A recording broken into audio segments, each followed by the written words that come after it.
and you are joining us for episode 2.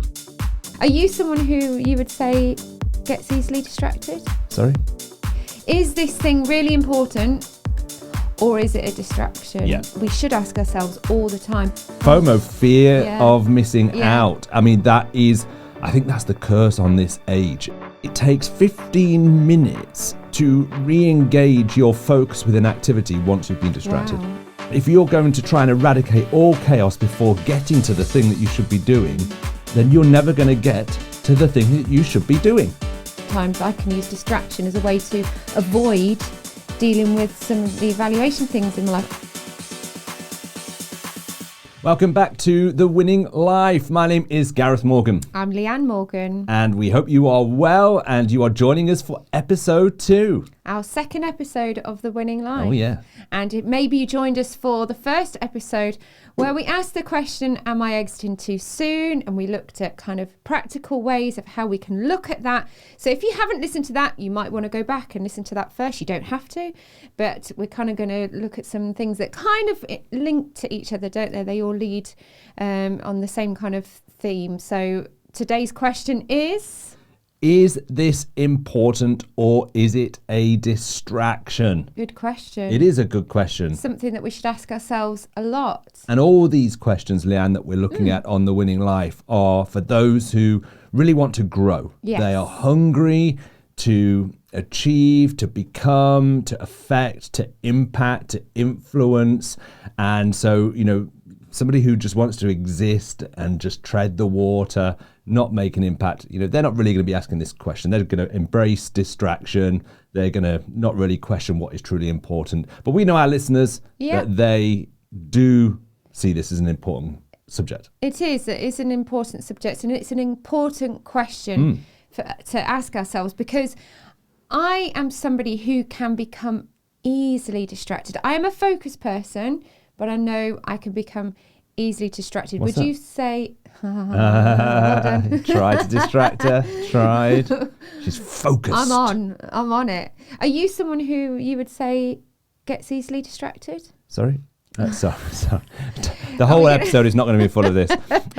No, I would actually, I think I've grown to become more focused. That's probably the correct answer. I think, historically, I definitely was very distracted. And on my school report, the overriding comment was always, Gareth has his finger in too many pies. Aww. Yeah, and it wasn't my cooking report. It was just the fact that Gareth sees an opportunity and thinks, hey, great, let's go over here and do this. And then halfway through doing that, another opportunity arises. Hey, great, let's go over here and do this. And so kind of jumping between tasks, jumping between activities, is something historically and kind of my default setting. But I've grown to understand the importance of this subject. But as with all these things, always work to be done. But I think when you have a creative mind, which you do, Yeah.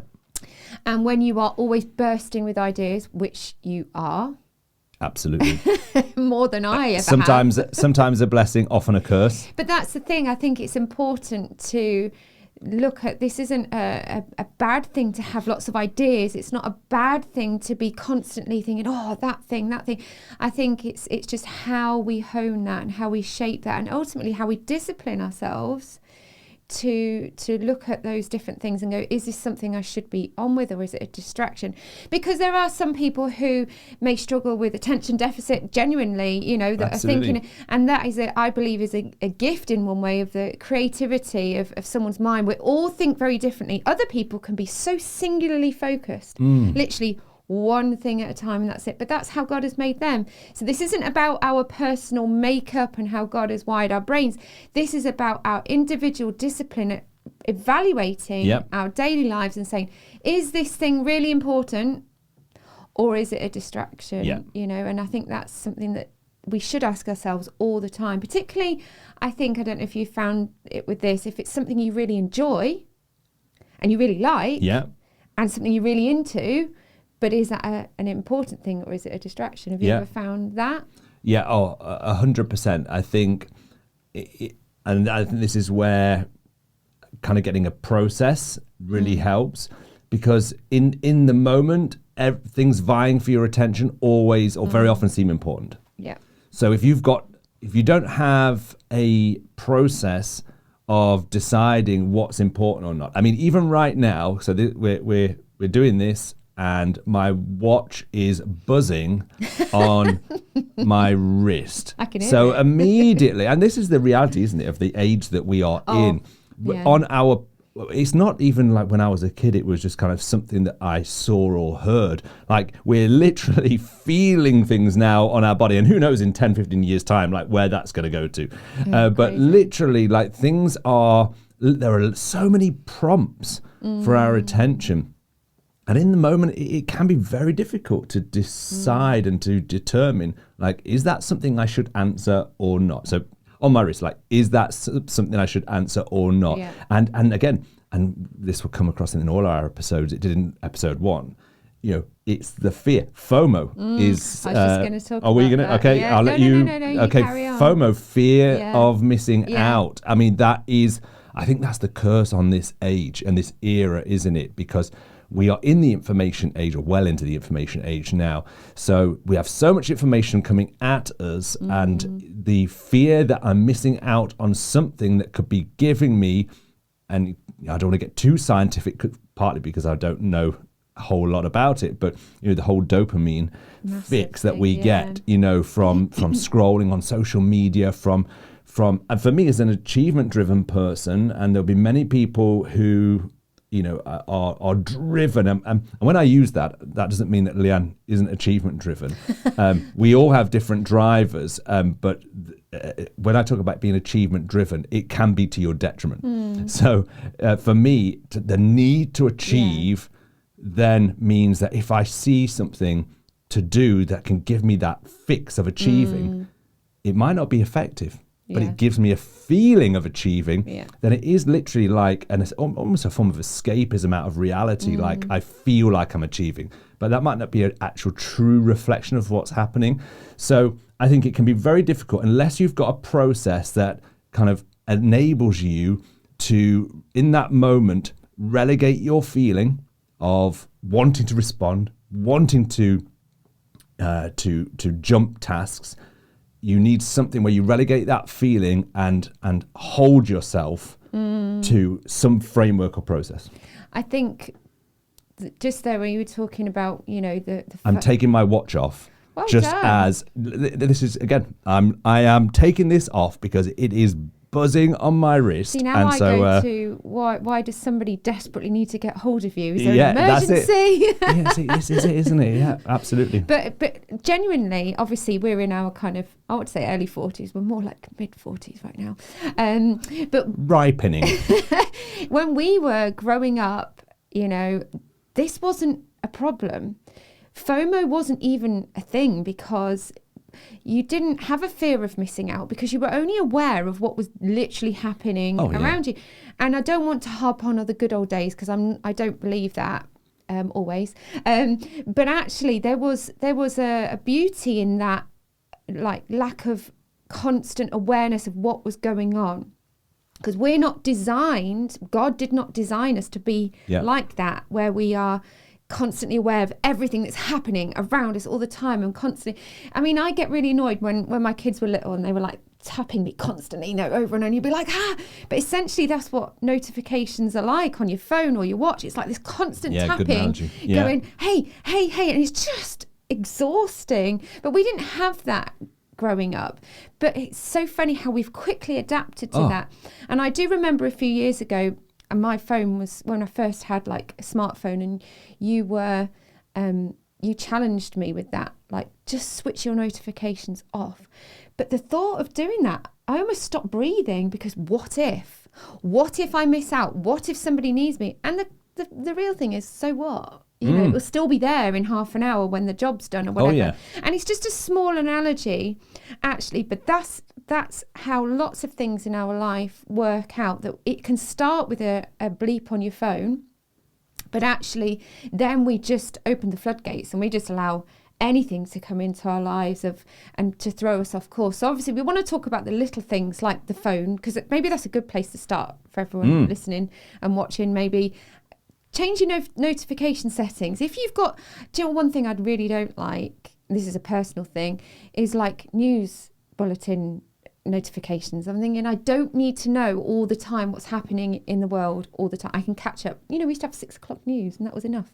Yeah, you didn't find out what was happening in most of the world until the next day, and if you went and got a paper. And so what was the result? We didn't worry. And by then the news is old news. Certainly these days it would have. Yeah. It's old news. It's TikTok is the new news station. But yeah, so it can start with something like that. Like turn off your notifications, stay focused. But then let's move on to some bigger things. You know, because we need to. You always say the way you do anything is the way you do everything. So start with your phone. Start with your watch. Whatever emails, whatever. Now move on to some other stuff. You know, what are some of the things that it can come into our lives to do with career, job, relationships, you know, whatever, managing, leading, that kind of vie for our attention, that we have to ask ourselves the question, is this really important or is it a distraction? What are some examples of that? So I would say usually everything is rooted in thoughts, isn't it? So, you know, the buzz on my wrist triggers a thought. Yeah. The sound I hear outside, oh, what's that? Triggers a thought. I'm feeling a bit, even health, I'm feeling, got a pain, it triggers a thought. So I think everything is connected to thoughts. And that's the bit that kind of then almost demands a response, or we think it demands a response. So, other things, just to kind of look at the practical first of all, email checking emails like multiple times throughout the day. Now, unless your job is to be reactive. So for instance, if you're customer service and your whole job is based around responding to emails from customers, then that's a different matter.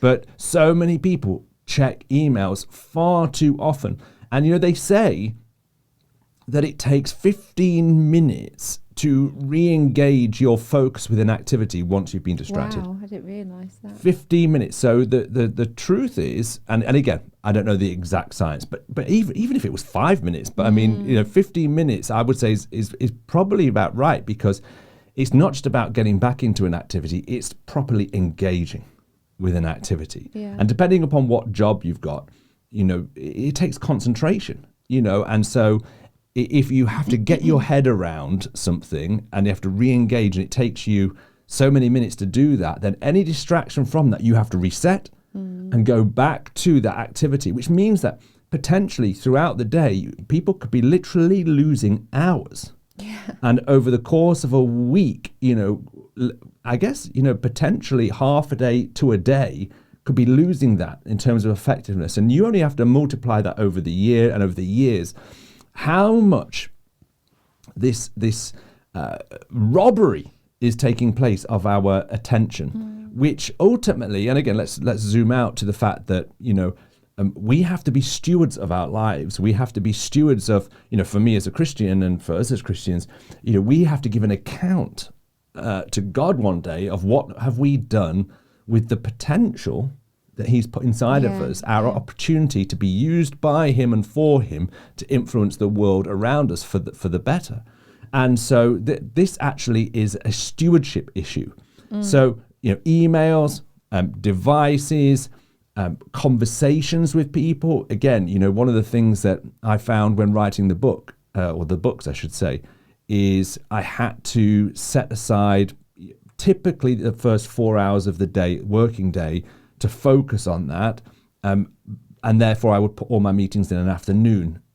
It wasn't because I didn't want to speak to people, but it's because my first few hours are the best hours to concentrate, and therefore then afternoon it's very difficult to concentrate on a written task or typing, but it is much better to just be free in speech with people. So again, the conversations I'm having, the activities that I'm doing, am I being distracted by working from home?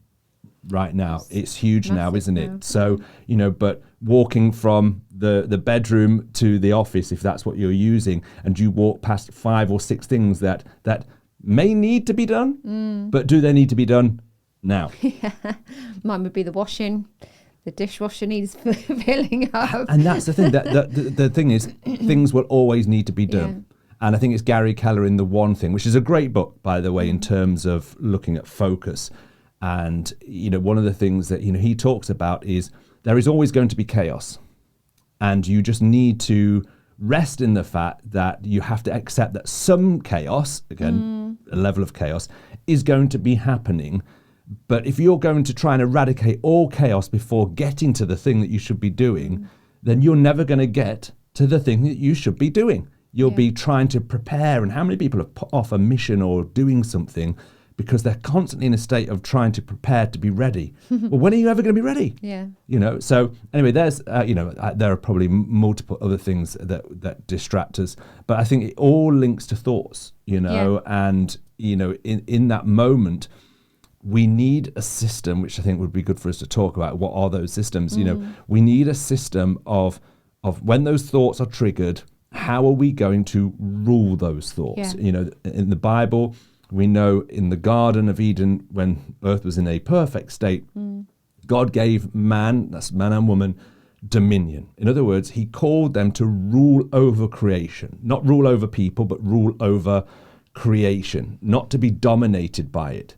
And of course, the whole thing went belly up because of distraction. Yeah, absolutely. It was what if God doesn't really mean this? He doesn't really intend for this to happen.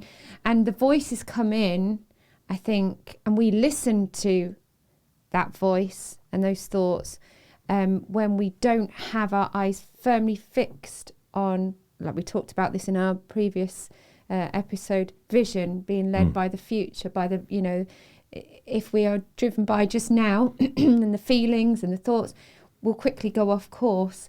Because obviously, like we've talked about the small things like emails and phones and stuff like this, but there are things that can actually completely take us off course of our life if we're not careful, because we will be distracted. We as human beings, we are naturally, by human nature, distracted by the things that we see with our eyes. So, something might catch our attention and we'll go, oh, what's that? Or a sound. So it's the tangible, physical things that we see and hear and smell and touch that will throw us off. But then it goes even to a deeper level, a slightly deeper level of our emotions. They will throw us off course and distract us. But what would you say, and obviously this is like some of the practical stuff, what do we really need to hold on to stop us from being distracted? Because we cannot walk around with our eyes shut, our ears closed, never look at the news, we're called to be in society, we're called to be with people, we're called to be salt and light as followers of Jesus Christ. So we can't shut ourselves off in a little office and go, I will not be distracted, because we'll miss the whole mission of why we're alive. Absolutely. But what are some of the practical things that we can put in place to not be like the magpie that goes after the shiny things, or, be like the kind of unruly toddler that just sees all the stuff in the shop that they want to have? So what are some kind of principles that we can put into place, practical principles? Yeah, no, really, really, really good. Sorry to interrupt, but just to let you know that in every episode, Gareth and Leanne will be talking about the importance of getting a plan for your personal and professional life. That's why they've developed the MVP plan. When you develop your MVP plan, surprising opportunities and uncommon results follow. Visit thewinninglife.tv today to get access to your plan and the steps on how to use it. Let's head right back over to their episode. I think you've already mentioned, and I'll just start with it because it is a key, vision. Yeah. So, one of the Proverbs says, without vision, people perish. Another version of that says, without vision, people cast off restraint. So vision creates a restraint. In other words, it creates something that stops us. A restraint is something that stops us from veering off. Yeah. So the way to try and dial down distraction is to dial up vision. So because vision is not an on or off switch. It's like a dial. It's okay, I can have a level 3 vision, which is I can kind of see what I want the future to be and what I'm working towards, but it's kind of hazy. But I can dial that up to a 6 or to a 7 where, oh my word, I can see that future. And the more I can see it, and it's seeing it not with the physical eyes, but seeing it with the eyes of the heart, where the seat of our emotions, where it generates enthusiasm. Yeah. It generates excitement, because what happens is, and this happened in the Garden of Eden, it's the shiny thing syndrome. It's, the shiny fruit. The Bible says that they saw the fruit and it was pleasing to the eye. So, we may not have fruit that tempts us, but it might be that shiny car, that shiny career, that shiny title. It could be that shiny person. It could be, whatever it is. Okay, it's that shiny thing that is trying to pull us off course. And I think recognizing that, first and foremost, if I dial up my vision, then I start to see those distractions not as just either neutral or passive, as in, it's just a buzz, or it's just a notification, or it's just, that thing that's trying to get my attention. Actually, it's trying to pull me away from what I truly value. And in that moment, I'm actually seeing it not as the shiny thing, but I'm actually seeing it as something that is of detriment to my future. So I think the vision question is key. And then, of course, our vision instructs our planning. And again, we talked about in the first session, and this will appear on every episode. It's at the heart of what we feel we can help people with, which is you need a plan. A plan sets boundaries. It sets boundaries, and we need boundaries that are in our week. We need boundaries that are in our day that say, okay, these things have to happen for the sake of the vision. Again, it's discipline. I think it was Miles Monroe that said self-discipline is self-imposed standards for the sake of a higher goal. So again, the vision imposes standards. Vision simplifies life because actually it reduces my options. If I don't have vision, if you think about it this way, I have more options. Not necessarily more great options, but more options. But vision narrows my options, and it puts a restraint. But then my plan actually, and we talk about in the Winning Conversation, firewall focus. In other words, we need to put firewalls around certain activities. Firewalls in a building are the walls that are, even in the building where you are right now, for it to pass. In the UK, we talk about building regs. Might be a different term based upon the country or nation where you are. But essentially, regulations that state certain areas have to be protected by a certain thickness of wall to give people, in the case of a fire, time to get out. In other words, the fire will take 30 minutes or an hour to burn through that wall, which gives them enough time to get out. We need firewalls in our day where it doesn't matter what distraction comes, it's not going to burn through. Because how many people, what's the phrase that people talk about fires in busy lives? I am putting out fires. Fighting fires. And that's a reactive state. And so a plan puts in those boundaries. And that's part of that system, going back to what we said at the top of the program. That's the system that we need. Your plan is a system to answer the question, is it important or is it a distraction? And just the final thing I'll say is a great kind of word to think about is this. What's the win? WIN. What's important now? Yep. So when the shiny thing happens, and it will, we're not immune from this. Like you said, all of us are prone to it. But in that moment, what's important now? And I think this comes back to, like you said, and I can be guilty of this because I've got so into this now that the problem is if you're not careful, like you said, you can end up, if you're not in my firewall, I'm not going to talk to you, and there's a balance here. And so we have to create margin where the things that we don't plan can happen. Because let's face it, some of the biggest things and best things in life happen that we didn't plan. Yeah. Our marriage. Well, we did plan our marriage. I planned it. I don't know. Well, yeah, you planned it. But I mean, as in probably the wrong word, as in us coming together, we didn't plan the day. It wasn't arranged. Exactly. I mean, you imagine if I'd have had a firewall focus in that day, I would have been in that Bible college. I'd have been in my room, not out of it. I'd have been working on something and missed the opportunity to find this shiny, you were easily distracted back shiny then. lady. Shiny lady. Yeah, but you were easily distracted by then. You were but a kid. It was all right. What's a butter kid? Not a butter kid. You were but Oh. kid. Like all butter. Butter kid. I'm like, what is a kid as a butter kid? Anyway, sorry. child. We're getting distracted by terminology. But actually, some of those distractions, and I think this is why it's important to mention that, are not all bad things. No. So there are some things that are bad, obviously, and read through the Proverbs in the Bible. It tell you to run away, run in the opposite direction to those bad distractions. But there are some things that are not bad at all. They are good. They are part of our lives. It's just about priority. Yes. It's where they fall into our kind of list. So you are very top priority. You know, I have to say you are a priority. If you're married, if you have children, those people are priority. But even with that, you know, what they might be demanding of you at that time isn't necessarily a priority. They are a priority. Yeah, good point. As a person, but what they might be demanding, you need to be careful. So, you know, I think about Jesus, you know, when Lazarus was ill and when he died, he had people saying, Jesus, come on, you've got to come to him. He's dying. Then now you're too late. He's died. Well, Jesus still didn't go for a couple more days after that. To those looking on, you'd be like, Jesus, what are you doing? The person you love was dying, is now dead, and you could save him, but you're not really in a hurry. And obviously he does go and he raises him from the dead, and it's an even greater miracle than if he'd gone before when he was still alive.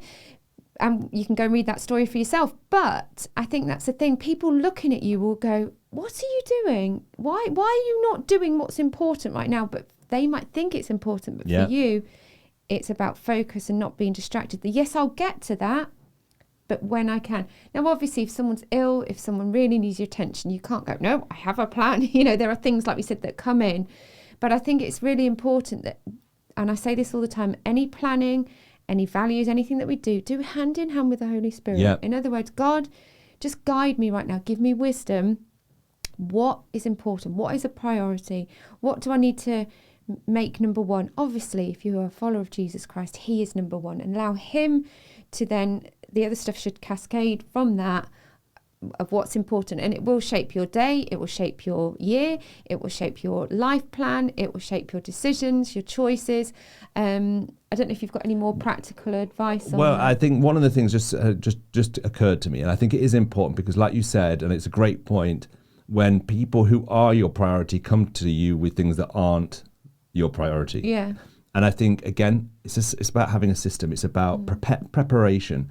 So I think in that moment, the reason why sometimes somebody else's urgency, especially somebody that's important to us, then suddenly becomes we feel it has to become our urgency, is because we don't want them to feel devalued. And in that moment, we have to have a system. And hopefully when I say system, it doesn't sound cold, but I say it because that's what a habit is. It's being prepared. So, a system might be, okay, well, when somebody comes to me that I value and asks me to do something that right then isn't my priority, I need to be ready to communicate well. So it might be, you're important to me. What you're saying is important to me. I will come back to you at such and such a time later in the day. So for me, like one of the things that I will try and do is I will try and have a point in the day where I push everything that, where I can respond. Or it could be, if I know that it's this task that I have to get done. Okay, in half an hour, we are going to sit down and if it's a child, for instance, we'll look at that together. Because this really needs my full attention, and I want you to have my full attention. So again, in that moment, they feel valued.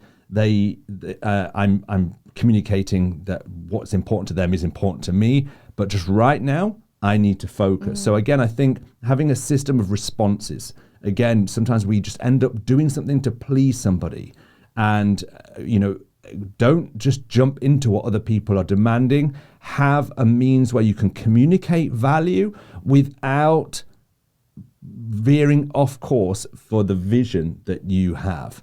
Okay, so I think that's really important. Again, we could probably talk more about this in the coming episodes. And again, as part of our MVP plan and our program, we look at this in more depth because we want to set you up to win. We want you to be positioned to be fruitful, to be effective. And this whole subject is never going to go away, is it? No, I could think of a million examples and different kind of facets to this. It's huge, right through to even what we were talking on the previous episode with exiting too soon. You know, sometimes I can use distraction as a way to avoid dealing with some of the evaluation things in my life. Oh, because it can appear that I'm doing something good, but I'm just avoiding, you know. So it's a huge, huge subject. Absolutely. Fantastic. Well, that's episode 2. It is indeed. Come and join us again in episode 3. We look forward to seeing you. Remember, there's more in you than you think. Stay the course, and we look forward to speaking soon. We hope that you enjoyed that episode. And if you enjoyed it, please go and subscribe over on all of our channels on YouTube, Instagram and Facebook, and not forgetting your favourite podcast platform. And if you head over to thewinninglife.tv, you'll be able to find all the resources available to you. Gareth has written several books which will help you on your discovery to building stronger and better lives. Come and join us for the next episode.